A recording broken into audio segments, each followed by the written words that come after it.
Hi everyone, this is Joy, and in today's tutorial we are going to explore an important feature in Bash scripting, that is arrays. Arrays are a powerful way to store and manage collections of data in your scripts. In Bash, an array is a variable that can hold multiple values, and each value can be accessed using an index. Imagine you need to store a list of file names, user choices, or a system configuration. Array provides a convenient way to organize these data in your Bash scripts. So let's start with the basics. First, let's see how to declare an array in Bash. There are different ways to declare arrays in Bash. Let's see how. Here we declare an array named fruits, and this array contains 5 elements. That is apple, banana, cherry, date, and elderberry. Now let's see how to access the elements of this array.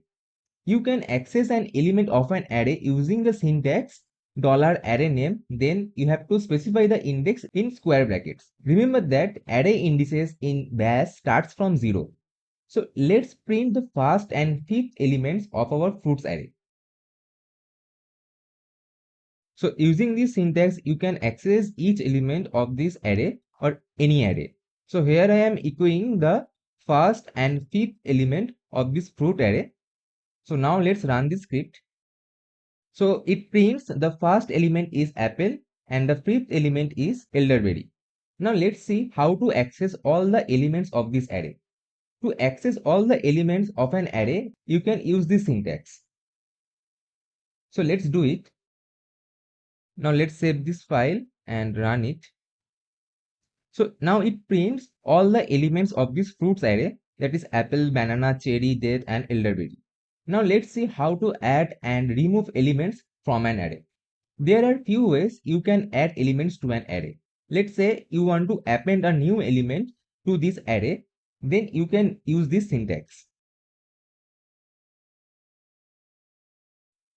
So here I use fruit plus equals to, and I just specify the name of this element watermelon, where this operation will add this element watermelon to the end of the fruits array. So let's run this script. So now as you can see, previously we had apple, banana, cherry, date, and elderberry, but now we have apple, banana, cherry, date, elderberry, and watermelon also. So now this fruit array contains total 6 elements. Now let's say you want to add an element to a particular index in the array. Then you can use this syntax. So now I want to add this element to the fourth index of this array. So this is how you can do it. Fruits, then specify the index, then equals to the new element. So now let's run this script. So now as you can see, this elderberry is replaced by this fig. So this is how you can add any element to a particular index of an array.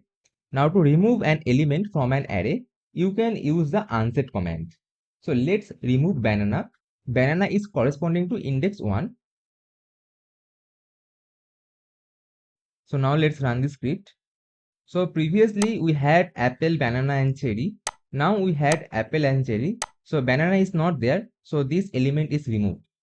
Now to get the length of an array, you can use this syntax. So in this command, this hashtag operator counts the number of elements in the array. So let's run this code. So now it prints the length of the fruits array is 5. Now let's learn how to loop through the elements of an array.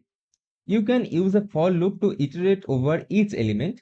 So let me show you an example. So we have this fruits array that contains 5 elements: apple, banana, cherry, date, and elderberry. Now I am going to construct a for loop using which we can access all the elements of this fruit array. So this for loop prints each element of this fruit array. So all the elements are stored in this variable fruit, then it is echoed back in this do block in each iteration. So now let's run this script.